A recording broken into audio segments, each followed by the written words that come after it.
शिवाजी महाराजांचं चरित्र मित्रांनो गेली 350 वर्ष आबाल वृद्धांना प्रेरणा देणारच चरित्र राहिलेलं आहे. आजही तुम्ही महाराष्ट्राच्या काय भारताच्या कुठल्याही कोपऱ्यामध्ये बघा, शिवाजीराजे माहीत नाही असं नाही. तुम्ही दक्षिणेत गेले तरी शिवाजीराजे माहीत आहे, तुम्ही उत्तरेत गेले, राजपुतान्यात गेले, तर पार आसामपर्यंत जरी तुम्ही गेलात तर शिवाजीराजे माहीत आहेत. हीच परिस्थिती सगळीकडे. दुर्दैवानी अभ्यासाच्या दृष्टीने घटना खूप डिटेलमध्ये माहिती नसाव्या, पण या देशासाठी झगडणारा एक माणूस या महाराष्ट्रात होऊन गेला, ही भावना मात्र संपूर्ण भारतभर आहे. तुरळक अपवाद सोडले तर. काय शक्ती असेल या चरित्रामधली ही जाणून घेण्याचा प्रयत्न केला ना तर आपल्या लक्षात येईल की किती अफाट चरित्र असावं. म्हणजे भारतीय सेनेच्या ज्या वेगवेगळ्या रेजिमेंट्स आहेत, राजपुताना रायफल्स आहेत, गोरखा रेजिमेंट आहे, पंजाब रेजिमेंट आहे, बिहार रेजिमेंट आहे, मद्रास रेजिमेंट आहे, आपली मराठा लाईट इन्फंट्री आहे महाराष्ट्राची, या सगळ्यांच्या ज्या रणगर्जना आहेत, जयघोष आहेत, ते वेगवेगळे आहेत, सगळ्यांचे ऑफिशियल आहेत. गोरखा रेजिमेंटची जय महाकाली गोरखाली आली, बिहार रेजिमेंटची बोल बजरंग बली की जय, राजपुताना रायफल्सची आहे बोल एकलिंगजी की जय,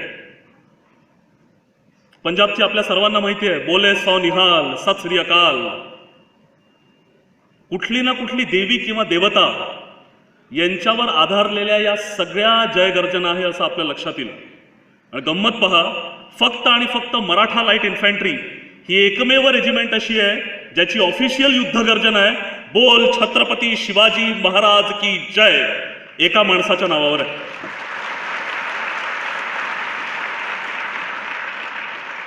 बाकी तमाम युद्धगर्जना देवी देवतांच्या नावावर आणि मराठा लाईट इन्फंट्रीची युद्धगर्जना एका माणसाच्या नावावर आहे. विचार करा किती प्रचंड शक्ती त्या नावामध्ये असेल, त्या व्यक्तीमध्ये असेल. आणि म्हणून ती शक्ती नुसती समजून जरी घेतो म्हटलं तर आज मी माझ्या आयुष्यात काय करू शकेल याची स्पष्ट दिशा आपल्या सर्वांना मिळते मित्रांनो. आणि म्हणून अशा प्रकारचे कार्यक्रम, आज जयंती नाही, आज पुण्यतिथी नाही, आज शिवराज्याभिषेक दिन नाही, तरी या दोन्ही आयोजक संस्थांना का वाटलं की आज हा विषय इथं ठेवावा, याचं कारणच ते आहे की ज्याला ज्याला स्वतःच्या आयुष्यामध्ये यशस्वी व्हायचं आहे त्याला आपल्या आयुष्यामध्ये ज्यांनी असा यश प्रताप कीर्ती महिमा गाजवलेला आहे त्यांचं चरित्र डोळ्यांसमोर ठेवण्याशिवाय पर्याय नाही. आणि म्हणून ही चरित्र सातत्याने डोळ्यासमोर येत राहिली पाहिजे की ज्यांच्या माध्यमातून आम्ही आज काहीतरी शिकून आपल्या आयुष्यामध्ये पुढे जाऊ शकतो का याचा विचार प्रत्येकाने करणं आवश्यक असतं. आणि म्हणून ही चरित्र. मी अनेकदा ऐकतो शाळा कॉलेजेसमध्ये इतिहास आवडत नाही, इतिहास आमचा सगळ्यात बोरिंग विषय होता, तो शिकवला कसा गेला याच्यावर या सगळ्या रिॲक्शन्स डिपेंडंट आहेत.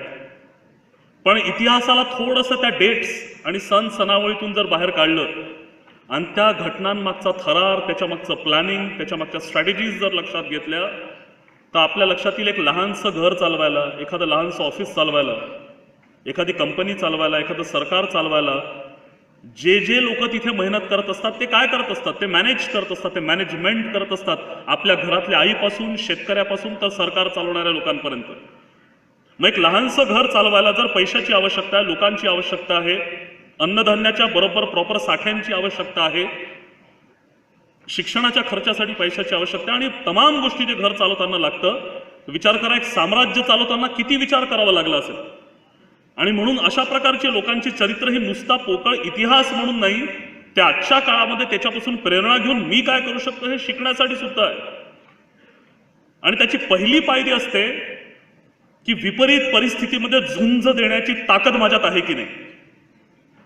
दुर्दैवाने आपण बघतो की संकट आहे म्हणून त्या संकटाची दुहाई देऊन लोक परफॉर्मन्स पासून पळतात, थेट शाळेपासून. अगदी की सर्दी झाली म्हणून परीक्षेला येऊ शकलो नाही पासून तर मामा गेला म्हणून ही फाईल कंप्लीट होऊ शकली नाही ऑफिसमध्ये, तो मामा कधी नसतोच म्हणूनच जातो तो. अशा प्रकारच्या नसलेला मामा गेला आणि त्याच्या अंत्ययात्रेचं कारण सांगून कितीतरी फाईली नाही झाल्या, ही कारणं फक्त सांगितल्या जातात मित्रांनो. आणि शिवाजीराजांचं चरित्रच हे सांगतं की कारण नाही, किती मोठी किती विपरीत परिस्थिती असली तरी मी तिथे झगडण्यासाठी उभा राहील.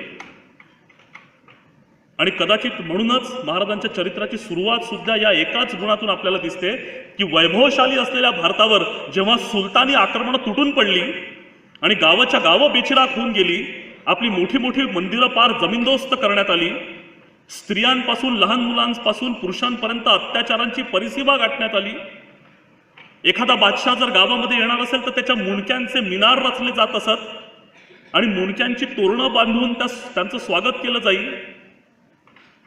कधी पंजाबकडे गेलात तर आमच्या पंजाबच्या वीरांनी या बर्बर आक्रमणाचा मुकाबला करताना किती भयानक परिस्थितीला तोंड दिलं असेल याची जिवंत चित्र तिथे गोल्डन टेम्पल सुवर्ण मंदिरात काढण्यात आली. ती जरूर पहा. गुरु नानकांपासून गुरु गोविंद सिंगांपर्यंत किती अत्याचार आणि कसे कसे अत्याचार गुरूंना सहन करावे लागले. औरंगजेबाने गुरु तेग बहादुरांचं मस्तक कसं उडवलं आणि 10वे गुरु गोविंद सिंगांची 2 लहान लहान मुलं कशी भिंतीमध्ये चुणवून ठार मारण्यात आली. विचार करा सामान्य जनतेची काय हालत झाली असेल जेव्हा गुरूंची ही परिस्थिती आहे. उत्तर भारतामध्ये 650 वर्षांचा भयानक अत्याचारांचा सुलतानी इतिहास 650 इयर्स आणि महाराष्ट्र आणि खाली दक्षिणेमध्ये 300 वर्षांची अमावस्या आहे. तुम्ही विचार करा. आणि आता कोणीच येणार नाही का याच्यातून आम्हाला कोणीच बाहेर पडणार नाही का या विवंचनेमध्ये सगळी जनता पडली असताना तलवारी उठल्या नाही असं नाही मित्रांनो. वारंवार तलवारी उठल्या असतील पण मुघलिया सल्तनत ही ताकदच इतकी प्रचंड होती की याच्या खाली हे सगळे उठाव चिरडून टाकण्यात आले, बेमुरवतपणे चिरडून टाकण्यात आले. आणि या पार्श्वभूमीवर फाल्गुन वद्य तृतीयेचा तो दिवस उजाडला. तारीख होती 19 फेब्रुवारी 1630. मला माहित नाही जगाने त्या घटनेची दखल घेतली की नाही, पण महाराष्ट्रामध्ये एका बालकाचा जन्म झाला आणि आपल्या उण्यापुऱ्या 50 वर्षाच्या आयुष्यामध्ये या मुलांनी असा यशकीर्ती प्रताप महिमा गाजवून दाखवला की आज जर जागतिक इतिहास लिहिण्याची वेळ आली तर छत्रपती शिवाजी महाराज हे 3 शब्द लिहिल्याशिवाय जागतिक इतिहास पूर्ण होऊ शकणार नाही. ही ताकद भारतामध्ये शिवाजी राजांनी उभी केली.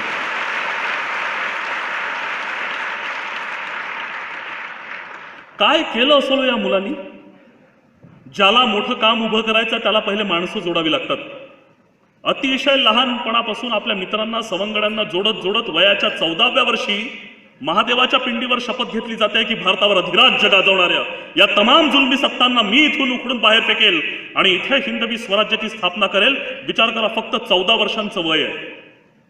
इतिहासाच्या पुस्तकात आपण सगळ्यांनी ही घटना वाचलेली आहे. वाचताना फक्त एवढं वाटतं की एखादं बोट कापलं असेल, रक्त सांडवलं आणि शपथ घेतली.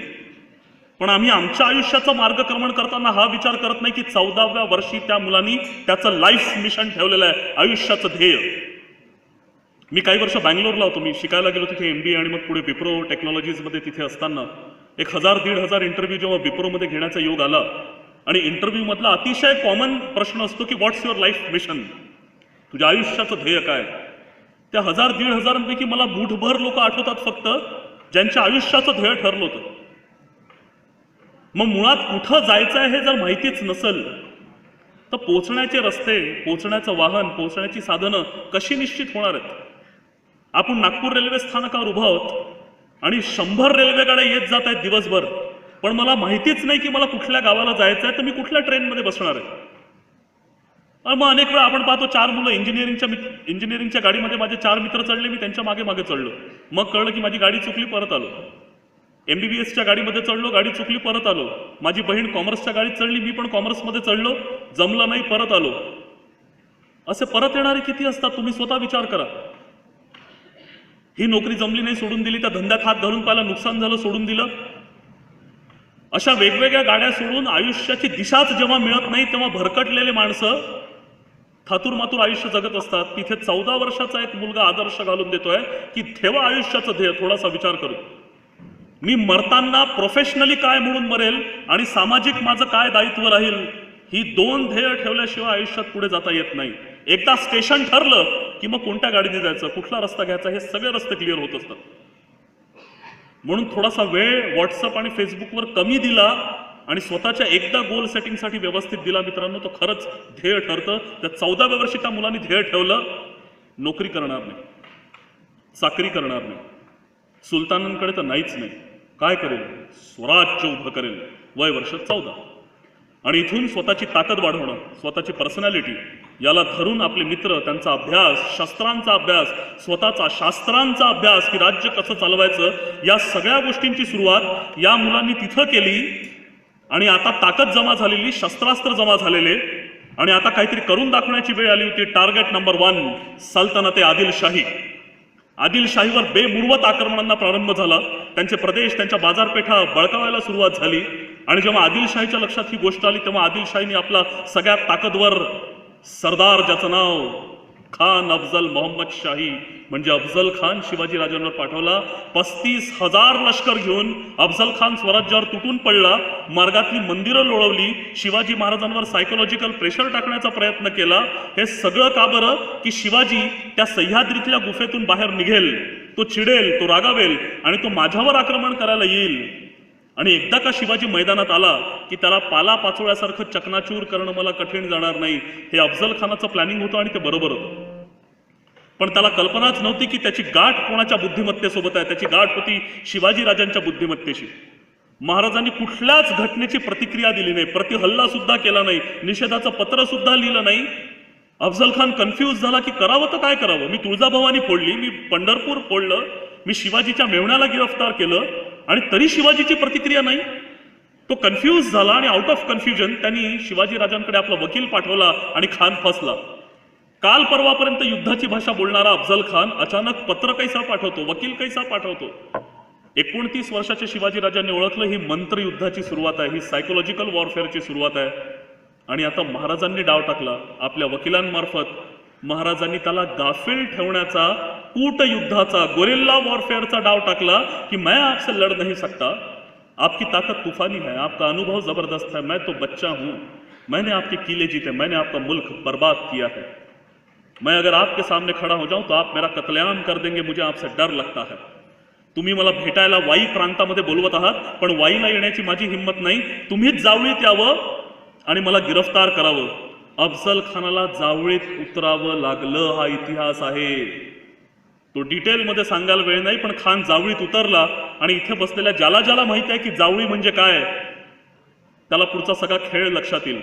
पुण्यापासून 106 किलोमीटर्सवर महाबळेश्वर आणि तिथून फक्त 12 किलोमीटरवर शिवाजी राजांनी स्वतः बांधलेला एक जबरदस्त किल्ला उभा आहे, किल्ले प्रतापगड. चारी बाजूंनी जावळीच्या घरदाट जंगलांनी वेढलेला, सह्याद्रीच्या उत्तुंग पहाडांनी वेढलेला एक असा प्रदेश जो कुठल्याही बाजूनी युद्धभूमी नव्हता. तिथं महाराजांनी खानाला उतरवलं. अर्धी लढाई राजे जिंकलेले होते. अफजल खान तिथं भेटायला उतरलेला होता. भेटीचा दिवस ठरतोय मार्गशीर्ष शुद्ध सप्तमी होती त्या दिवशी, गुरुवार आहे. 10 नोव्हेंबर 1659चा तो दिवस. दुपारनंतर हे दोघं एकमेकांना भेटणार होते. दोघांनी एकांतात एकमेकांना भेटायला यायचं. दोघांचा एक एक वकील सोबत राहील. 10 सिक्युरिटी गार्ड तंबूच्या बाहेर उभे राहतील. त्यातला एक एक पर्सनल बॉडीगार्ड म्हणून तंबूच्या दारांजवळ उभा राहील आणि बाकी सगळी फौज मागे सोडून यायची असं ठरलेलं होतं. हे दोघंही एकमेकांसमोर येत आहेत. अफजल खान अतिशय उंच, महाराज त्याच्यासमोर अतिशय ठेंगणे. महाराजांना अफजल खानाचा स्वभाव माहिती होता, तो पराक्रमी होता, याच्यात काही वाद नाही मित्रांनो. पण अफजल खान नुसताच पराक्रमी नाही, अतिशय क्रूर, कपटी, कजाक, कारस्थानी, ओव्हर कॉन्फिडंट. त्यांनी आपल्या 61 बायकांचा कत्ल केलेला आहे. शिवाजी महाराजांचे मोठे बंधू संभाजीराजे, त्यांचंही नाव संभाजी होतं. मुलगा संभाजी ते नाही बोलत आहे मी आता. शिवाजींचे मोठे बंधू, जिजाऊ साहेबांचा पहिला मुलगा, त्याच्यावर 4 मुलं झाली, ती वारलीत आणि शिवाजीराजे 6वे. ते संभाजीराजे अफजल खानासोबत असताना दक्षिण भारतामध्ये लढाईसाठी कनकगिरीच्या वेढ्यात घुसले. अफजल खान मागून मदतीसाठी येणार होता, तो आलाच नाही आणि संभाजीराजे आतमध्ये कापल्या गेले ते खानामुळं. शिवाजीराजांच्या वडिलांना, शहाजीराजांना अर्ध्या झोपेत गिरफ्तार करणारा आणि विजापुरातून धिंड काढणारा अफजल खान, ज्याचा भोसल्यांवर विशेष राग होता, हे शिवाजीराजांना माहीत असल्यामुळे महाराज गाफील नव्हते. आतून लोखंडाचं कवच घातलंय महाराजांनी. पहा सावधपण, पहा महाराजांचं अलर्टनेस. आतून लोखंडाचं कवच म्हणजे बुलेट प्रूफ जॅकेट घातलेलं आहे. डोक्यावर मेटलची कॅप म्हणजे हेल्मेट, त्या काळातला जिरे टोप, त्याच्यावर नेहमीचा मंदिल चढवला. डाव्या हातामध्ये तर्जनी आणि करंगळीमध्ये 2 अंगठ्या आहे. या वरून दिसायलाच अंगठ्या आहे मित्रांनो. आतमध्ये मेकॅनिकल इंजिनिअरिंगचा चमत्कार आहे. एक 3 इंचाची लोखंडाची प्लेट आणि वाघांच्या नखासारखी 4 लोखंडाची नखं त्याच्यावर आहे. वरून दिसायला अंगठ्या, आतमध्ये नखं, वाघ नखं. 3 इंचाचं लहानसं शस्त्र, आस्तीनमध्ये खंजर आणि कमरेला तलवार घेऊन महाराज आतमध्ये प्रवेश करतायत. अफजल खान ओव्हर कॉन्फिडेंट, सिवा तो बच्चा है, वो मेरा क्या बिगाड़ लेगा. आतून त्यांनी कवच घातलं नव्हतं, साधे कपडे घालून आलाय, पण कमरेच्या दुपट्ट्यामध्ये त्यांनी खंजर म्हणजे चाकू लपवून ठेवलाय. तो महाराजांची वाट बघतोय. महाराज प्रवेश करतात. खान उठून उभा राहतो. तो 6.5 फूट, महाराज 5.6, अतिशय ठेंगणे, त्याच्या छातीपर्यंत आले महाराज. फक्त त्यांनी आपले दोन्ही हात पसरवले की आओ सिवा हमें गले लगाओ. महाराष्ट्राचं स्वातंत्र्य, जिजाऊंचा पुत्र तो एकाच विळख्यामध्ये आता कब्जात घेणार होता. ते स्वराज्य चिरडण्यासाठीच तो आलेला होता. त्यामुळे त्याचे इरादे तशाच पद्धतीचे होते. त्याच्या दृष्टीने त्यांनी जसं कस्तुरीरंगनला भेटायला बोलवलं आणि कस्तुरीरंगनच्या पोटात चाकू मारून त्याचा खून केला होता दक्षिणेमध्ये, त्याला वाटलं इथे तेच करून पाहू. त्यांनी तीच टेक्निक वापरली होती. पण महाराज अतिशय सावधपणे त्याच्या जवळ गेले, आलिंगन दिलं आणि काही कळायच्या आत अचानक अफजल खानाने आपल्या डाव्या हाताची काव घालून महाराजांचं मस्तक आपल्या डाव्या बगलेमध्ये दाबून धरलं. शिवाजीराजांना एक क्षणभर काही करणं शक्यच झालं नाही, कारण महिषासुराची ताकद अफजल खानामध्ये विद्यमान होती. क्षणार्धात अफजल खानाने आपला खंजर उपसला आणि खचकन एक आघात शिवाजी राजांच्या डाव्या बगलेत केला की बस, अब ये सिवा खत्म, इसके सारे किले मेरे, ये सारा मुल्क मेरा, अब मैं बीजापुर जाऊंगा, मेरी सरफराजी मेरी जय जयकार, मैं अफजल खां बुलंद मकाम फरजंद मोहम्मद आदिल शाह, अफजल खां अफजल खां अफजल खां. अशी स्वप्न तो पाहत असेल कदाचित, पण त्याच्या लक्षात आलं की काहीच झालं नाही. ते खंजर फक्त खरखरलं, ते कारीगर झालं नाही. त्यांनी दुसरा वार करण्यासाठी खंजर उपसला असेल आणि हा वार जर खानाने केला असता मित्रांनो, तर तो शिवाजी महाराजांच्या मानेवर किंवा गळ्यावरच केला असता, कारण एवढाच भाग त्यावेळेस उघडा होता. पण त्याला दुसरा आघात करू देण्यासाठी राजे मूर्ख नव्हते. मी तुम्हाला सांगण्यासाठी कदाचित 2-4 मिनिटं घेतोय, पण ही सगळी घटना विद्युत वेगाने घडली असावी. 4-5 सेकंदात हे सगळं आटोपलं असावं. इकडे अफजल खानाने महाराजांचं मस्तक दाबायला आणि तिकडे शिवाजी महाराजांनी आपला डावा हात बाहेर काढायला. वाघ नख घातलेली होती. एक जबरदस्त आघात महाराजांनी त्याच्या पोटावर केला. नख पोटात खुपसल्याबरोबर अफजल खानाची पकडच ढिली झाली आणि पुढच्या क्षणी महाराजांनी आपली तलवार उपसली आणि एक जबरदस्त आघात अफजल खानाच्या पोटावर असा केला की ती तलवार अफजल खानाचं पोट फाडून आतमध्ये शिरली. दुधारी तलवार असते ती, हिल्ट पर्यंत जाते आणि गोल फिरून बाहेर काढली की आतडीच घेऊन बाहेर पडते. शिव हा कृपाणिका ग्रेण, कृपाण म्हणजे तलवार. शिव हा कृपाणिका ग्रेण कुक्षा वेव तमस्पृशत आकृष्णांतराणी सर्वाणी सा कृपाणी विनिर्गतः, असं कवींद्र परमानंद गोविंद नेवासकरांनी त्याच काळामध्ये या घटनेचं वर्णन करून ठेवलेलं आहे मित्रांनो. पण सारा भारत, सारे सुलतान, सगळे फिरंगी, आलम भारतीय जनता आश्वस्त होती की अफजल खानच्या या आक्रमणामध्ये शिवा आणि त्याच्या स्वराज्याचा सुपडा साफ होईल. पण इतिहासाला कलाटणी मिळाली आणि 17व्या शतकातल्या हिरण्यकश्यपूचा वध, त्याच शतकातल्या नरसिंहानी प्रतापगडाच्या उंबरठ्यावर स्वतःच्या नखांनी त्याचं पोट फाडून केलं आणि भारतात हाहाकार उडाला. अख्ख्या भारतात हाहाकार उडाला की अफजल खान काय प्रकरण आहे हे सामान्य मावळ्यापासून औरंगजेबापर्यंत प्रत्येकाला माहिती होतं. अशा महाबलाढ्य अफजल खानाचा पराभव 29 वर्षाच्या एखाद्या पोरानं एका आघातात करावा, ही घटना इतकी जबरदस्त होती की महाबळेश्वर जवळ झालेल्या त्या भूकंपाचे झटके दिल्लीपर्यंत जाणवले. औरंगजेब हादरला. इतकी विलक्षण घटना. पण याच्यात महाराजांनी दाखवून दिलं की माणसाने फक्त ठरवण्याचा उशीर मित्रांनो, फक्त ठरवण्याचा उशीर. आपण जे ठरवलंय ते आपण आपल्या आयुष्यात कमावून दाखवू शकतो. दुर्दैवानी ते ठरवता येत नाही, ती जिद्द कुठेतरी कमी पडते आणि म्हणून क्लर्क म्हणून लागतो आणि क्लर्क म्हणून रिटायर्ड होतो. कॅशियर म्हणून लागतो, कॅशियर म्हणून रिटायर्ड होतो. विकेट कीपर म्हणून लागतो, विकेट कीपर म्हणून रिटायर्ड होतो. ज्युनियर सॉफ्टवेअर इंजिनियर म्हणून लागतो आणि ज्युनियर सॉफ्टवेअर इंजिनियर म्हणूनच आम्ही रिटायर्ड होतोय. पण माझ्या सगळ्या क्षमतांचा वापर करून नवीन नवीन स्किल्स मला कसे कसे शिकता येतील, ही जिद्द कुठेतरी कमी पडत असल्यामुळे माझं आयुष्य तर काय असंच एकाच लेवलवर खेळण्यासाठी आहे असा संभ्रम जवळजवळ सगळे घेतात, करून घेतात. आणि म्हणूनच जी ग्रोथ, जी झेप प्रत्येक जण आपल्या आयुष्यात घेऊ शकतो, प्रत्येकात ती ताकद असते, ती घेताना आपण पाहत नाही. आणि ज्यांच्यात असते ती मूठभर माणसंच फक्त यशाच्या पायऱ्या चढत चढत चढत वरच्या पदापर्यंत पोहोचत जातात.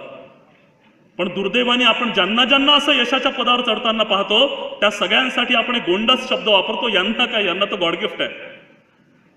सचिन तेंडुलकरची बॅटिंग गॉड गिफ्ट, अमिताभ बच्चनची ऍक्टिंग गॉड गिफ्ट, बाबासाहेब आंबेडकरांची बुद्धिमत्ता गॉड गिफ्ट, APJ अब्दुल कलामांचं टॅलेंट गॉड गिफ्ट, बाजीराव पेशव्यांनी दिल्लीवर केलेलं आक्रमण म्हणजे त्यांचं गॉड गिफ्ट, शिवाजी महाराजांचं स्वराज्य god gift, Geeta Phogat god gift, Mary Kom god gift. कोणतं गॉड गिफ्ट आहे सर? मी देवाचा विरोधक नाही, श्रद्धा देवावरच असली पाहिजे, पण पराक्रम मनगटात असला पाहिजे. शिवाजी महाराज म्हणायचे हे राज्य व्हावे ही तो श्रींची इच्छा. शिवाजीराजे तर म्हणायचे हे राज्य व्हावे ही तो श्रींची इच्छा. महाराजांची प्रचंड श्रद्धा होती तुळजाभवानीवर, प्रचंड श्रद्धा होती महादेवावर. आजकाल एक फॅड निघालेलं आहे सोशल मीडियावर, आपल्याच देवांचे, आपल्या संस्कृतीच्या, आपल्या मंदिरांचे अपमान करत जाणं. नवीन फॅड आहे जरा आजकाल, त्याच्यावर बोलेल कधीतरी, आज नको. शिवाजी महाराजांची प्रचंड श्रद्धा होती, पण तुळजाभवानी हातात तलवार घेऊन नाही लढली, लढावं लागलं महाराजांना स्वतः. पण ती श्रद्धा नसती तर माणसाचा रावण व्हायला वेळ लागत नाही. अहम ब्रह्मास्मी, माझ्यासारखं कोणीच नाही. म्हणून ती श्रद्धा आवश्यकच आहे, पण पराक्रम आपण आपला. पण याचा अर्थ हे सगळे लोक गॉड गिफ्ट होते आणि एखादा देव यांच्या जन्माच्या वेळेस असा उभा राहायचा आणि पांढरा लाईट त्या देवाच्या हातून करून बाहेर निघायचा आणि यांच्या आईच्या पोटावर पडायचा आणि हे जन्माला यायचे, असा अर्थ नाही. असं कोणतंच गॉड गिफ्ट नसतं. सामर्थ्य आहे चळवळीचे जो जो करील तयाचे. जो मेहनत करायला तयार आहे मित्रांनो, त्याचं यश सुनिश्चित आहे. ते कोणीही हिरावून घेऊ शकत नाही. कमी पडतात ते प्रयत्न, कमी पडतं ते टार्गेट. महाराज तिथे कमी पडले नाही, म्हणून त्यांनी तो आदर्श घालून दिला की ठरवा, फक्त मनात आणा. ओ, एका आईनी मनात आणलं तर शिवबा घडला, एका शिवबानी मनात आणलं तर स्वराज्य घडलं. आपल्याला तर फक्त करिअर्स घडवायचे आणि ते करता करता मी देशासाठी काय करू शकतो एवढंच करायचं. आम्हाला किल्ले नाही जिंकायचे आज, आम्हाला इंग्रजांना नाही हुसकावून लावायचं, कारण या लोकांनी ते सगळे प्रयत्न केलेत, यांची हयात त्याच्यातच गेली. आम्हाला आमचं आयुष्य सुंदर करताना माझा देश मी कसं सुंदर करू शकेल एवढंच करायचं. नाही आपले टार्गेट्स तेवढे मोठे, आपलं काम खूप सोपं आहे. पण म्हणूनच त्याच्यासाठी ध्येयाने पेटलेली माणसं, आणि याच्यासाठी शिवाजीराजांपर्यंत जाण्याची आवश्यकता नाही. आपल्याच आजूबाजूला आज समाजामध्ये अशी लोक पेटून काम करणारे आपण पाहू शकतो. फक्त मी ते करतो का एवढाच प्रश्न प्रत्येकाने स्वतःला विचारणं आवश्यक आहे. महाराजांनी तर अंबार खडा करते ऐसी घटनाओं का. शायस्तेखानाचं आक्रमण, कारतलब खानाचं आक्रमण, सुरतेवर महाराजांनी केलेली प्रचंड चढाई आणि सुरतेहून आणलेले 1 करोड लूट, दक्षिणेवरची आक्रमणं, सिद्धी जोहरचं आक्रमण फोडून महाराज तिथून बाहेर पडणं, या सगळ्या घटना जर तुमच्या डोळ्यांपुढून जात असतील आता, तर विचार करा, या सगळ्या घटनांमधली एक वैशिष्ट्य शिवाजी महाराजांचं आपल्या डोळ्यांसमोर येईल, आणि ते म्हणजे सस्टेनेबल करेज, महाराजांची हिंमत. की शायस्ते खानाची 1.25 लाख फौज येऊन 3 वर्ष स्वराज्य बर्बाद करते, पुणे बर्बाद करते. राजे काही करू शकत नव्हते, कारण शक्तीच नव्हती. 15-20 हजाराची फौज महाराजांकडे, 1,25,000चा मैदानावर मुकाबला अशक्य होतं. तिथे हा राजा स्वतः निघतो आणि चैत्र शुद्ध अष्टमीच्या रात्री ऐन लालमहालात घुसून आक्रमण, भारतीय इतिहासातली पहिली कमांडो रेड, आणि ती commando red successful commando red मारून शायस्ते खानाची तर गर्दनच कटणार होती. तो वाचला अंधारामुळे, त्याची 3 बोटं उडाली. पण तो इतका घाबरला की मराठे घरात घुसून आक्रमण करतायत, आम्ही करतोय काय, आमचे लोक करतायत काय. त्यांनी इतका हक्क खाल्ला की तो पळालाच तिथून थेट औरंगाबादेला, आणि पुढे औरंगजेबाने त्याची ट्रान्सफर डाक्याला करून टाकली. डाका म्हणजे ढाका आजचं. सुरतवर राजे स्वतः गेले होते आक्रमण करायला. तुम्ही विचार करा, 250 माइल्स इनसाइड गुजरात राजे स्वतः गेले. या सगळ्या प्रकरणांमध्ये आपल्या लक्षात येईल की समोर उभं राहून लढणारा स्वतः राजा आहे. बरं, की लीडर्स म्हणजे फक्त आतमध्ये कॅबिनमध्ये बसून कागद काळे करायचे आणि आपल्या लोकांना फील्डवर धावायला लावायचा, हा नाही. जिथं आवश्यकता पडेल तिथं मी स्वतः फील्डवर उतरेल, असे आदर्श घालून दिलेले शिवाजी महाराज आहेत. आणि म्हणून तुम्ही पाहाल की सुरुवातीच्या काळांमध्ये लोकांना जेव्हा हे दिसायला लागलं की हा एक माणूस आहे, तो स्वराज्यावर आलेलं कुठलंही संकट स्वतःच्या छातीवर झेलू शकतो. गेली शेकडो वर्ष आमच्यावर आक्रमण सुरू आहे, पण हा एक माणूस आहे की तो आक्रमण आमच्या अंगावर येऊच देत नाही, तो स्वतःच्या छातीवर झेलतो. अरे मग करायचं तर याच्यासाठी का करू नये. आणि मग पुढच्या काळामध्ये ती स्वराज्य निष्ठांची मांदियाळी उभी राहते, आणि मग जी फौज आपल्या डोळ्यांसमोर येते ती प्रचंड आहे. ते तानाजी मालुसरे आहेत, ते बाजीप्रभू देशपांडे, ते यसाजी कंक, ते सूर्याजी काकडे, ते काय किती नावं घ्यावी. या पराक्रमांचा जे साक्षीदार होते आपल्या डोळ्यांनी, ज्यांनी या घटना पाहिल्या, त्यांचं स्फुल्लिंग चेतलं की आता आम्ही सुद्धा काहीतरी पराक्रम गाजवू शकतो. आणि पुढे या लोकांनी तर कितीतरी शतक दशक अक्षरशः देव मस्तकी धरून हलकल्लोळ केलाय पुढच्या काळामध्ये. पण या सगळ्या घटनांमध्ये प्रकर्षाने आपल्या डोळ्यांसमोर येतं ते महाराजांचं सस्टेनेबल करेज, महाराजांची धाडस, महाराजांची हिंमत. आणि म्हणून ज्याला आयुष्यात यशस्वी व्हायचं आहे त्याच्यासाठी त्याच्या आयुष्याचं ध्येय जेवढं महत्वाचं आहे, तेवढीच महत्वाची ती हिंमत आहे. की नवीन निर्णय घेण्याचा, डिसिजन घेण्याची हिंमत आहे का माझ्यामध्ये, की मी ऐन वेळेला गळपट्टू डिसिजन घेताना. मग ते डिसिजन्स घेण्याची प्रॅक्टिस करावी लागेल, त्याचं शास्त्रशुद्ध शिक्षण घ्यावं लागेल. काही डिसिजन्समध्ये चुका होतील हरकत नाही, पण चुकांमधूनच माणूस शिकतो. चुका होतील म्हणून जो निर्णयच घेत नाही तो कसला लीडर होणार आहे. तो अनुभवच घेऊ शकत नाही. किमान चुकांमधून शिकेल तरी कोणीतरी. म्हणून डिसिजन्स कसे घ्यायचे त्याच्यासाठी हिंमत, नवीन जबाबदारीचा स्वीकार करताना हिंमत लागते, नवीन मार्केटमध्ये पाऊल टाकताना हिंमत लागते, नवीन प्रोडक्ट लॉन्च करताना हिंमत लागते, नवीन करिक्युलममध्ये पाऊल घालताना, नवीन कोर्स करताना, नवीन नोकरीत पाऊल घालताना कितीतरी गोष्ट आहे. तिथे हिंमतच नसेल तर इथे तर चांगले चांगले गोल्ड मेडलिस्ट मुलं इंटरव्ह्यू देताना सुद्धा घाबरतात. अरे आपलाच इंटरव्ह्यू, आपल्यालाच नोकरी मिळणार आहे, आपल्यालाच पगार मिळणार आहे, आपल्याच घराचं भलं होणार आहे, मग तिथे त्याला जे हवंय ते बोलण्यासाठी भीती कशाची? नाही, पण ते नाही, हिंमत होत नाही. इंटरव्ह्यू देताना गळपटतात. नागपुरातली माणसं गळपटतात, पण तसं पुण्या मुंबईकडे नाही तेवढं प्रमाण. का नाही आहे? कारण त्यांनी स्वतःला त्या परिस्थितीमध्ये अभ्यासाने ढाळून घेतलेलं. असा अभ्यास मी सतत करत राहिलो तर भीती जाणारच आहे. हा विचार करून आपण आपलं करिअर सुरू करणं आवश्यक असतं. आणि संकट कोणावर नाही हो. इथे मला जरी दिसत नसलं तरी हात वर करू शकता का, सर माझ्या आयुष्यात कोणतंही टेन्शन नाही, असं आहे इथे कोणी? माझ्यावर कुठलंही प्रेशर नाही, असं आहे इथे कोणी?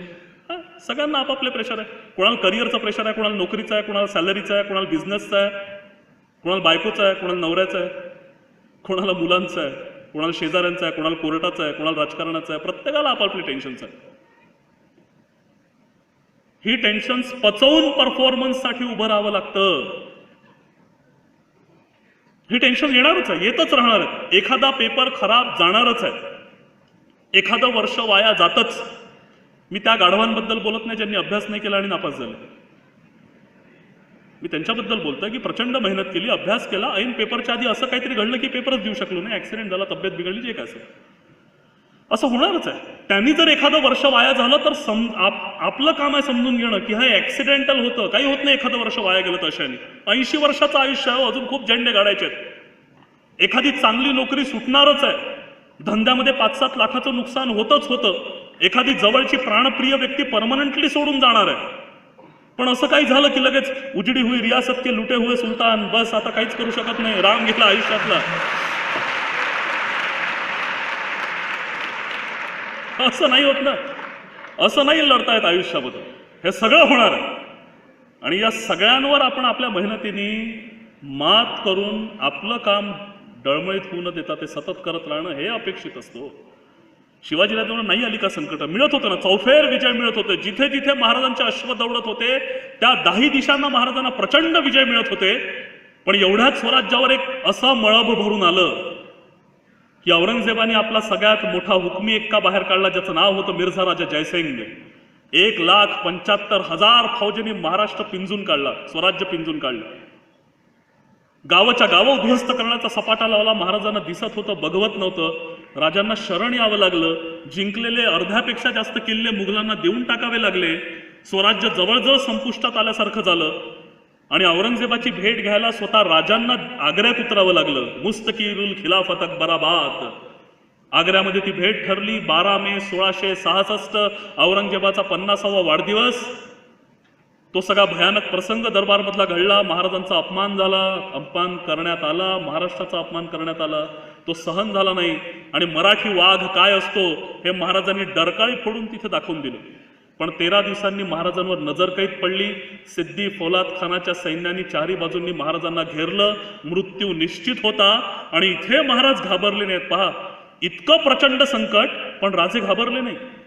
विचार करा, तुम्ही मुघलांच्या जवळजवळ प्रति राजधानीमध्ये आहात, हजारांच्या फौजा आणि शेकडो तोफा तुम्हाला घेरून आहेत. इथून कोण निसटणार हो? मृत्यू गॅरंटेड होता. आपण अनेक वेळा त्या इतिहासात स्वतःला ठेवून विचार करत नाही. इथे 2 गुंडांनी घेरलं तर माणसाची तिथे 25,000 फौजेच्या गराड्यात सापडणं म्हणजे अशक्य होतं. कारण सामान्य माणसावर संकट आलं की विनाश काले विपरीत बुद्धी होण्याचा संभव आहे. आणि ही माणसं आम्हाला दाखवून जातात की होतो आम्ही सामान्य, आम्ही काही देवाचे अवतार नाही, होतो आम्ही सामान्य, पण आम्ही संकटात सापडलो तर आम्ही घाबरलो नाही. ते आम्हाला दाखवतात की आम्ही फक्त आमचा मेंदू शांत ठेवला, आमचं डोकं शांत ठेवलं. आम्ही विचार केला की या प्राप्त परिस्थितीमध्ये काय माझ्या हातात आहे, काय माझ्या हाती नाही आहे, आणि याचा विचार करून आम्ही एक मार्ग काढण्याचा प्रयत्न केला. आणि तो मार्ग असा होता की पहिले स्वतःच्या सैन्याला बाहेर काढायचा. जे 550 लोक महाराजांसोबत गेले होते, औरंगजेबाला अर्ज लिहून सांगितलं की मी तर मरतोच आहे इथे, असं वाटतं माझी लोकांना कशाला मारतात, त्यांना जाऊ द्या. औरंगजेबाला बरंच वाटलं या शिवाची ताकद जेवढी कमी होते तेवढं चांगलं आहे. औरंगजेबाने परमिशन्स दिल्या. ते 500-550 लोक सुटून बाहेर गेले, जिवंत, घरी नाही गेले बायको वाट पाहते म्हणून. आग्र्याच्या अवतीभोवती फिरत होते, वेश बदलून फिरत होते. आणि आता महाराजांनी तब्येत बिघडण्याचं नाटक करणं, 4 ऑगस्टपासून कंप्लीट बेडरेस्ट घेणं, अन्न नाकारणं, फक्त ज्यूस आणि ड्रायफ्रुट्सच्या भरोश्यावर जिवंत राहणं, आणि मग औरंगजेबाला अर्जी लिहिणं, आणि मग ते मिठायांचे मोठे मोठे पेटारे ते गरिबांमध्ये वाटणं, गरीब दुवा देतील तर बरं वाटेल असं दाखवणं. आणि त्या पेटाऱ्यांचं आवागमन सुरू असताना, प्रचंड चेकिंग सुरू असताना 16 ऑगस्टच्या दिवशी त्याच पेटाऱ्यांमध्ये बसून महाराज कसे गायब झाले हे कोणालाही कळलं नाही. काय अचाट कल्पना, तुम्ही विचार करा की त्या सगळ्या गराड्यामध्ये मी फसलेलो असताना अशा प्रकारे मिठायांचे पेटारे बोलवत राहावे जे रोज येत जात राहतील. आणि कदाचित चेकिंग, किती दिवस चेकिंग सुरू राहील, चेकिंग करणारे भारतीयच. त्यामुळे ते चेकिंग बंद होण्याची वाट पाहत पाहत बरोबर ज्या दिवशी चेकिंग बंद पडलं 16 ऑगस्टला, आय एम सॉरी मी मगाशी 16 ऑगस्ट बोलून गेलो, 16 ऑगस्टला चेकिंग बंद पडलं आणि 17 ऑगस्टला निसटले पुढच्याच दिवशी. काय कॉन्सेप्ट, काय प्लॅनिंग, काय स्ट्रॅटेजीज असाव्या माणसांचे, विचार करा. आणि गंमत पहा, इतिहासातून शिकणं कसं असतं. नेताजी सुभाषचंद्र बोस जे निसटलेत ना, त्याचे कागदपत्र आहेतच, ते वाचायला सुरुवात करा की नेताजींवर नजरकैद पडणं, नेताजी सुद्धा त्याच्यात अडकणं, नेताजींनी शिवाजी महाराजांचं चरित्र वाचायला मागवणं, आपल्या एका अधिकाऱ्याला विचारणं की शिवाजी महाराजांबद्दल तुला माहिती नाही का, आणि म्हणून त्यांनी शिवाजी राजांबद्दल त्या माणसाला सांगणं की काय होते शिवाजी. नेताजींचा अभ्यास आहे शिवाजींवर. नेताजींची तब्येत बिघडणं, अन्नाचं ताट दाराखालून सरकणं, रोज ते ताट बाहेर नेणं, रात्री 1 वाजता स्वतःच्या भाच्याला की पुतण्या होता त्याला 4 व्हीलर बाहेर काढायला सांगून रोज रात्री रेल्वे स्टेशनपर्यंत जाऊन परत यायला सांगणं. सुरुवातीला पोलिसांनी विचारलं की कुठे चाललात, तर म्हणे मला गाडी चालवता येत नाही, ती शिकायची आहे, दिवसा ट्रॅफिक असतं म्हणून रात्री मी कार चालवतो. असं सुरुवातीला 2-4 दिवस चेकिंग झालं, मग तेही बंद झालं. रोज रात्री ती कार निघायची रेल्वे स्टेशनपर्यंत आणि जाऊन परत यायची. आणि एक दिवस वेषांतर करून स्वतः नेताजी त्या कारमध्ये बसून कधी निसटले हे इंग्रजांना सुद्धा कळलेलं नाही. इतिहासातून शिकणं काय असतं, त्याचे सगळे पुरावे आज उपलब्ध आहेत. शायस्ते खानावर एवढा जबरदस्त छापा महाराजांनी घातला, आणि आता तो छापा घातल्यानंतर राजे निसटतील कसे. 1 लाखाची फौज आहे बाहेर, 1.25 लाखाची, पाठलाग होणार हे निश्चित आहे. आणि म्हणून महाराज निसटले. आणि थोड्या वेळी पाहतात तर काय, दूर कात्रजच्या जंगलांमध्ये मशाली पळताना दिसत आहेत. तेव्हा मुघली सेनेला कळलं तो शिवा तिकडे चाललाय. सगळी मुघली फौज दौडत सुटली आणि थोड्याच वेळात त्यांनी महाराजांच्या फौजेला 4ही बाजूनी घेरलं. घेरल्यावर कळलं ते शिवाजीराजांची सेना नाही, बैलांच्या डोक्याला शिंगांना मशाली बांधून पाठवलेलं. पण 1965च्या हाजीपीर खिंडीच्या युद्धामध्ये भारत पाकिस्तानचं युद्ध झालं. त्यात हाजीपीरची महत्वाची खिंड जिंकायची होती. आणि ही जिंकायची कशी, तर पाकिस्तानानं दिसलं की खालून भारतीय फौजा टॉर्च बॅटरीज घेऊन वर चढतायत. पाकिस्तानी सेनेने अंधारातच 4ही बाजूंनी यांना घेरून टाकलं आणि आता फायरिंगची ऑर्डर देणार. एवढ्यात पाकिस्तानांना कळलं की आपणच भारतीय सेनेकडून घेरल्या गेलोय. आणि मेजर हरदळ्यांनी ती मोहीम फत्ते केली. हाजीपीरची खिंड भारताने जिंकली. दिल्लीमधल्या एका प्रेस कॉन्फरन्समध्ये हरदळ्यांना विचारण्यात आलं की जिंकली कशी. त्यामुळे पाकिस्तान्यांनी ज्यांना बॅटरीजवाल्या लोकांना घेरलं होतं ती माणसं नव्हती, तिथे ज्या मेंढ्या फिरायच्या त्या मेंढ्यांच्या शिंगांना मी टॉर्च बांधले होते. म्हणे कळलं कसं तुम्हाला, ही टेक्निक शिकले कुठून. म्हणे कात्रजचा घाट छत्रपती शिवाजी, तो माणूस सांगतो. मित्रांनो, इतिहास याच्यासाठी आहे. हे जितक्या लवकर आपल्याला कळेल आपण आपल्या आयुष्यामध्ये असं झेपावण्यासाठी तयार राहू. राजे फक्त निसटलेच नाही, आल्यानंतर 3 वर्षांचा ब्रेक घेतलाय स्वतःची पर्सनॅलिटी डेव्हलप करायला. स्वतःची म्हणजे संपूर्ण स्वराज्याची, की आता घडी बसवायची, ताकद वाढवायची.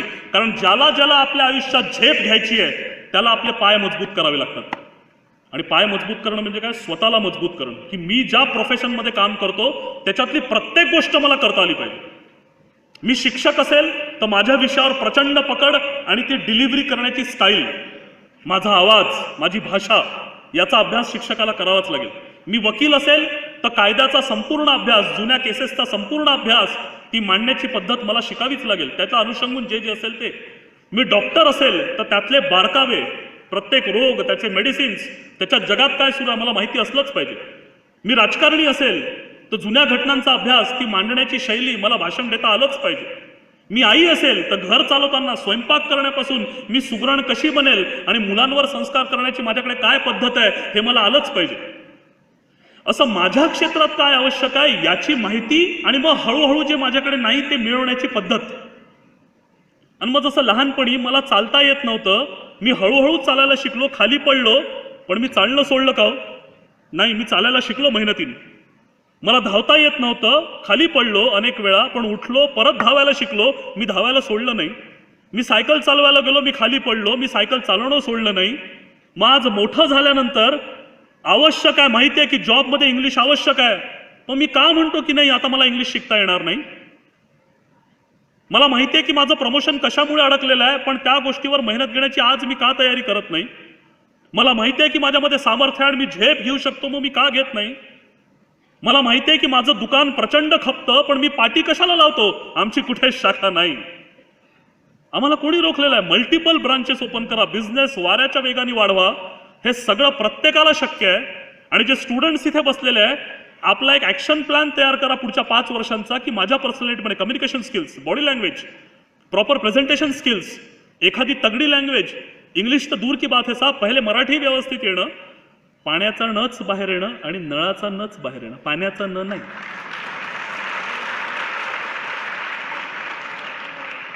कारण भाषा ही संस्कृती घेऊन येते, त्याचे स्पष्ट उच्चार मला करता येतात का इथपासून, आणि मग इंग्लिश शिकायला ते 1 वर्ष लागतो, खूप झालं 1 वर्ष. असं हळूहळू स्वतःची पर्सनॅलिटी एका विशिष्ट कालानुक्रमे घडवत जाणं आणि मग पुढची 25 वर्ष जगाला हादरून सोडील या आत्मविश्वासाने, त्या पॉझिटिव्हिटीने उभं राहणं हे सहज शक्य आहे जर आपण लोकांच्या आयुष्याचा अभ्यास केला तर. हे सगळेच काय होतं, बाबासाहेब आंबेडकरांकडे लहानपणी काय होतं की ज्याच्यातून त्यांनी एवढी मोठी झेप घेतली? शिवाजी महाराजांकडे लहानपणी असं काय होतं की त्यांनी एवढी प्रचंड घोडदौड केली? बाजीराव पेशव्यांकडे लहानपणी असं काय होतं की ते दिल्लीवर जाऊन धडकले आणि ते सगळं बाकी दैदिप्यमान पराक्रम गाजवला? दुर्दैवाने आम्हाला आठवते फक्त मस्तानी, आणि त्यातल्या त्या दुर्दैवाने आम्हाला आठवते फक्त जात. बाबासाहेब म्हटलं की पहिले जात, महात्मा फुले म्हटलं की पहिले जात, बाजीराव पेशवा म्हटलं की पहिले जात. आजकाल तर शिवाजींनाही आम्ही सोडलं नाही, याच्यातून रंगवल्यात सगळे महात्मे. अरे ज्यांना स्वतःच्या पोळ्या शिकायच्या त्यांना ते करू द्या, ते आपलं काम नाही आहे. आपलं काम आहे या लोकांनी जे घडवलं ते लोकांपर्यंत पोहोचवणं आणि त्यातून समाज निर्मिती, की आम्ही सगळेच एका काळामध्ये पराक्रमी होतो, आम्ही सगळेच एका काळामध्ये विद्वान होतो. तो सामर्थ्यशाली भारत जर बनवायचा असेल तर असे जातीपातीचे रंग देऊन एकमेकांतून फोडून काढणं अशक्य आहे.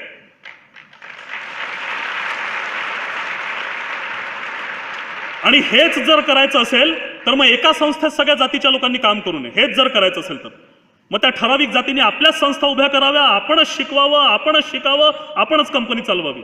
हे आज अशक्य आहे सर, हे होत नाही आज. मला लाज वाटते शिवाजी महाराजांची नावं घेऊन जेव्हा जातीपातींमध्ये भांडणं लावली जातात. दुर्दैवाने आम्हाला शिवाजी कळलं नाही असं म्हणावं लागतं. अरे इंटरनॅशनल लेव्हलची फिगर आमच्या हातामध्ये आहे. ते ज्युलियस सीझर आणि अलेक्झांडरची चरित्र उघडून पहा एकदा. कितीतरी बाबतींमध्ये राजे त्यांच्यावर सर्वश्रेष्ठ आहे असं आपण मानू शकतो. इंटरनॅशनल जाऊ द्यावं, आपण नॅशनल लेव्हलला शिवाजी महाराजांना पोर्ट्रे करू शकलो नाही. का? कारण आम्ही त्यांना बांधून ठेवलंय महाराष्ट्रात, तुमचे की आमचे. दुर्दैव आमच्या महाराष्ट्राचं.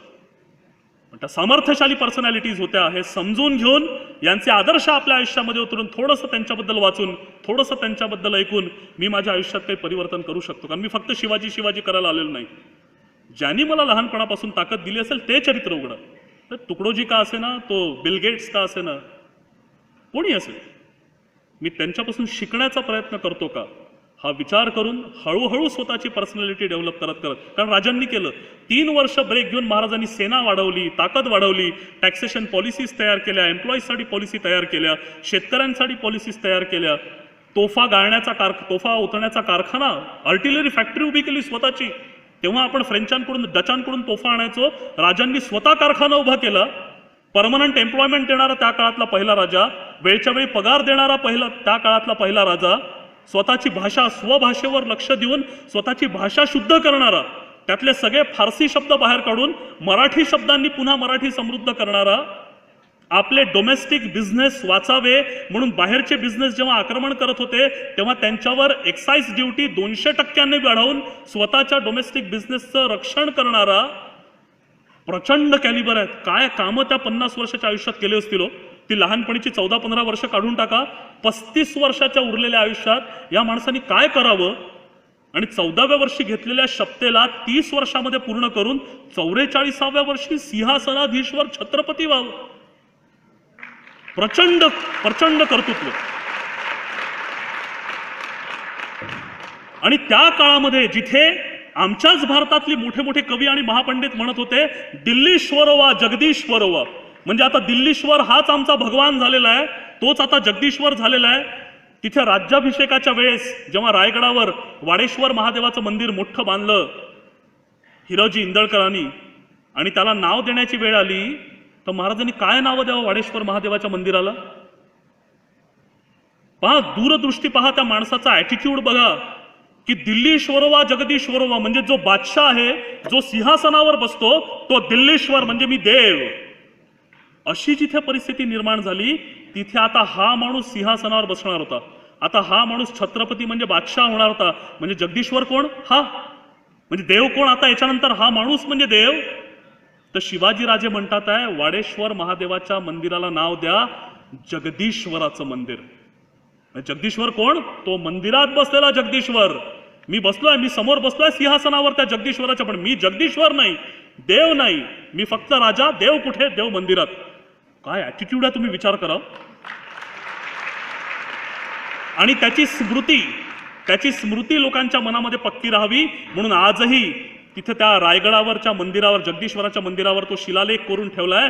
प्रासादो जगदीश्वरस्य जगता मानंदनो दुध्नय श्रीमद छत्रपते शिवस्य नृपते सिंहासने तिष्ठतः शाके षण्णव बाण भूमि गणनाम आनंद संवत्सरे ज्योतिराज मुहूर्त कीर्ति महिते शुक्लेश सार्पे तिथौ वापी कूप तडाग रायुरुचिरम हरनेर वनेर वीथिके स्तंभ कुंभ नरेंद्र सदने रमरम मिहे लिहिते श्रीमद राय गिरव. तो रायगडाला श्रीमद म्हणतोय. श्रीमद राय गिरव गिराम विषये हिरोजीना निर्मितौ यावत चंद्र दिवाकरो विलसतस तावत समुजृंबते. जोपर्यंत आकाशात चंद्र सूर्य विराजमान आहे तोपर्यंत हे रायगडाचं वैभव असंच प्रदीप्त राहो. हा शिलालेख आजही तिथं करून ठेवलेला आपण पाहू शकतो की लोकांच्या स्मरणात ते नेहमी राहावं की प्रासादो जगदीश्वरस्य जगता.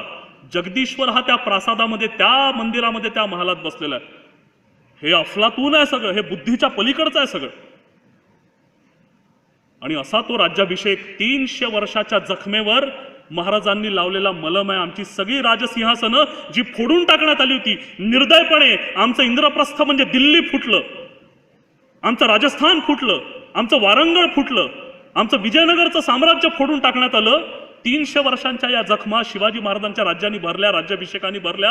आणि 300 वर्षानंतर एक पहिला भारतीय हिंदू सिंहासनाधीश्वर छत्रपती झाला. मित्रांनो, ही सामान्य घटना नव्हती. औरंगजेब स्वतः शिवाजी महाराजांच्या मृत्यूनंतर उतरला दक्षिणेमध्ये. तोपर्यंत शहेनशाह कधी खाली आलेला नव्हता. शहेनशाह पहिल्यांदा उतरला, 7 लाख फौज घेऊन उतरला. आता छत्रपती नाही, त्यांचा कोवळा पोरगा संभाजीराजे. एखादी वीज कडकडून जावी तसं 9 वर्ष संभाजीराजांनी समशेर गाजवलेली आहे. 9 वर्ष एकटे संभाजी रडलेले आहेत. संभाजींची निर्घृण हत्या औरंगजेबाने घडवून आणली. त्याच्यानंतर राजाराम महाराज तळपले. दुर्दैवाने त्यांचा मृत्यू झाला. महाराणी ताराराणी साहेब उभ्या राहिल्यात. औरंगजेब 25 वर्ष महाराष्ट्राची धूळ खात पडला होता, त्याला विजय होता आला नाही. 25 वर्ष शहेनशाह, त्याचा करोडोचा खजिना, त्याची 7 लाख फौज इथली धूळ खात बसली. ते जिंकू तर शकलाच नाही. औरंगजेबाची कबर आपण महाराष्ट्रात गाडली. मित्रांनो, विचार करा, ही ताकद शिवाजी महाराजांनी सामान्य माणसात पेरलेली आहे. औरंगजेब 1707 ला मेला. त्याच्या 1 वर्ष आधीचं त्याचं पत्र सापडलेलं आहे, त्याचं बिल त्यांनी लिहून ठेवलं. आणि त्यातला 11वा पॉइंट आहे, the important pillar of any administration.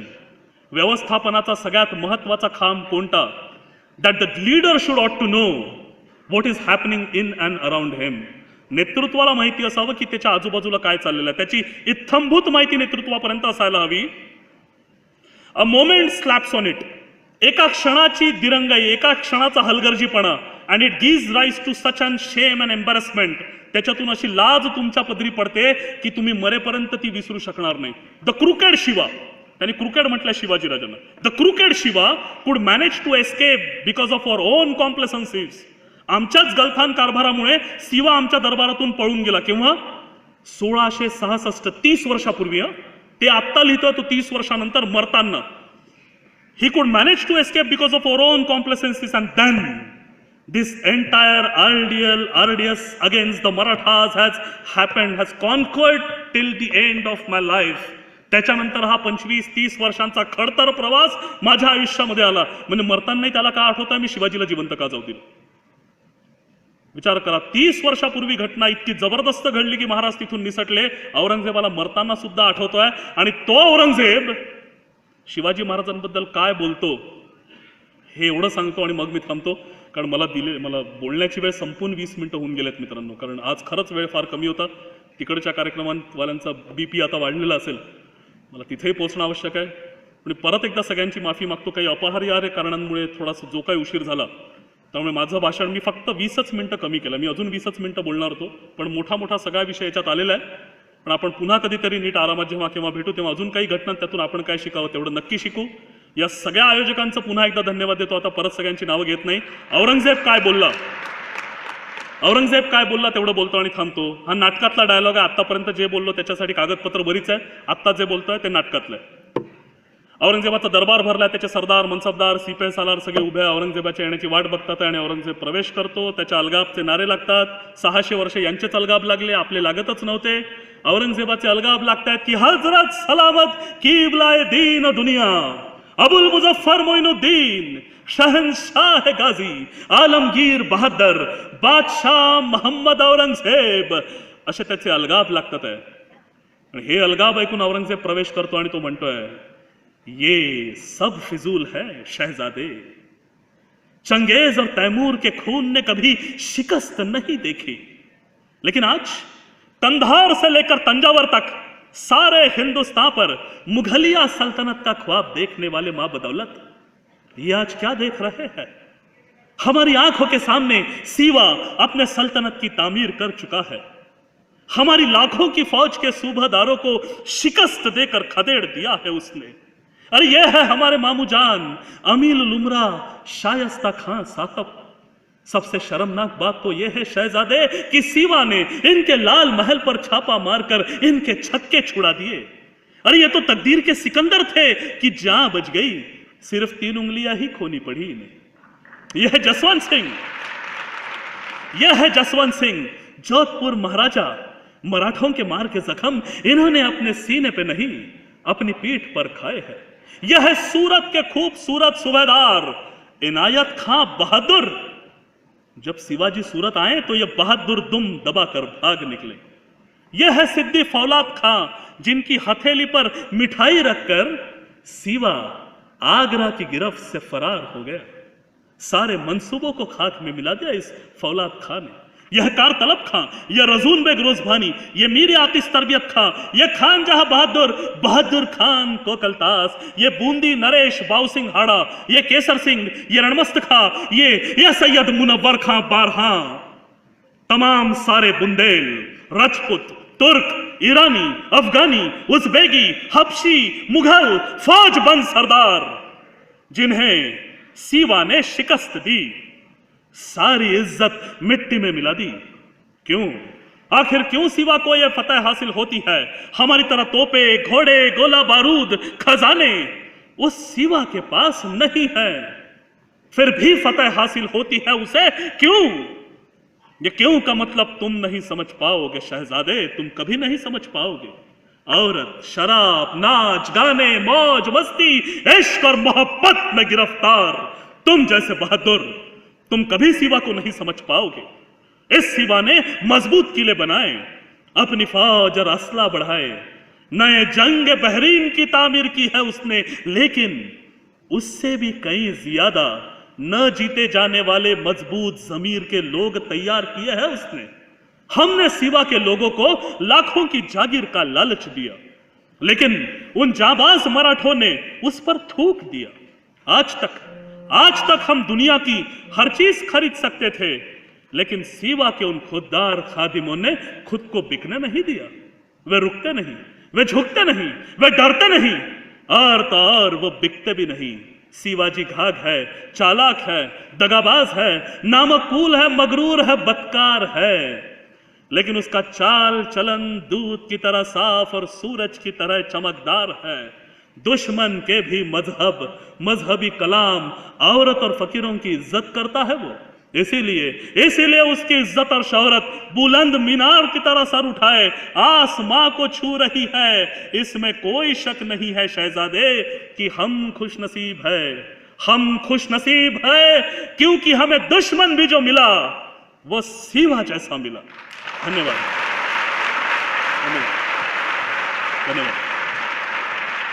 बस एक जाताना या हॉलमध्ये आपण औरंगजेबाचे अलगाब लागलेत, त्याचे डाग आपण शिवाजी महाराजांचे अलगाब देऊन धुतले पाहिजेत।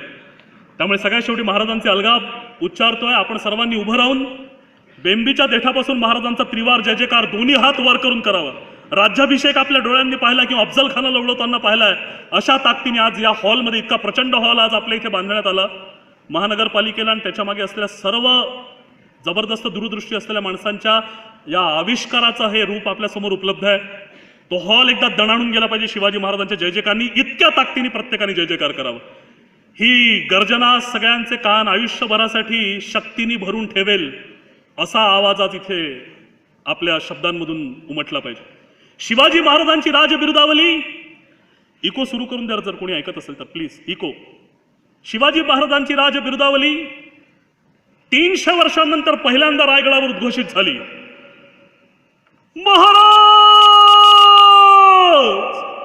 प्रौढ प्रताप पुरंदर क्षत्रिय कुलवतांस सिंहासनाधीश्वर